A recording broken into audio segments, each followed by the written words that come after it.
Okay guys, hari ni KZDT nak kongsikan kepada sahabat semua tentang minjet pilot. Kita nak ketat dia nanti jangan ketat-ketat sangat. Takut nanti dia patah, okay? Dia bukan besi padu, dia hanya tembaga. Kita dah pakai barang padu, tapi kenapa dia tak padu? Dia tak pergi-pergi.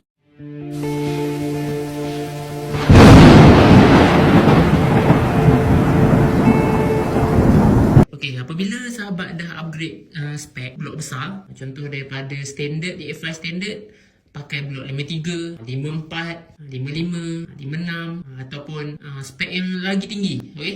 57 ke, 58 ke, 65 ke.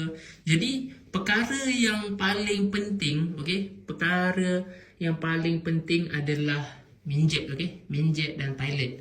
Okay, jadi kita apabila dah waswai, jadi perkara yang paling penting adalah minjet pilot. Apabila sahabat tak tukar, maka minyak jadi tak cukup lah, okay? Tak cukup support untuk blok yang dah besar, okay? Contoh minjet tu asal dia kecil, okay? Asal dia kecil.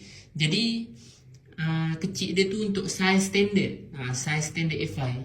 Tiba-tiba kita pakai blok yang besar, okay? Lubang semburan minyak petrol tadi, okay, untuk minjet tadi kecil, okay?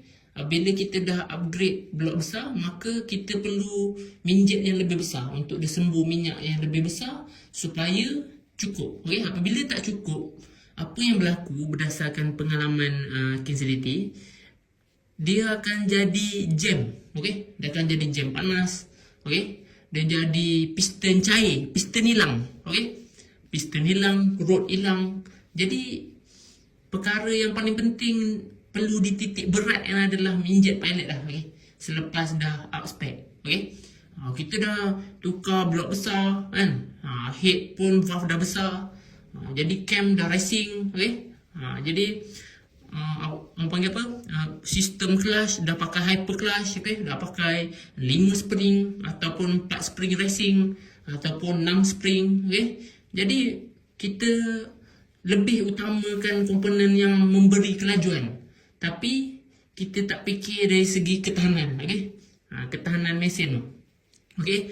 Berdasarkan pengalaman KZDT kaji, okay, untuk mesin, okay, contoh yang KZDT main dulu adalah LC V1 ES, okay? Okay, spek 66 ke 68 macam tu. Jadi ketahanan, okay, untuk KZDT kaji, apabila kita dah setting minjet tune, okay, masa KZDT pakai SCV1 ES dulu, KZDT pakai carburetor UMA size 34mm, okay. Nak cari setting minjet pilot tu memang rumit sikit, okay. Selepas kita dah pasang semua komponen yang KZDT ceritakan tadi, okay, macam dah pasang head racing, okay, cam racing, block racing dah besar kan, bahagian hyperclass, CDI apa semua. Jadi setup terakhir untuk mendapatkan power yang maksimum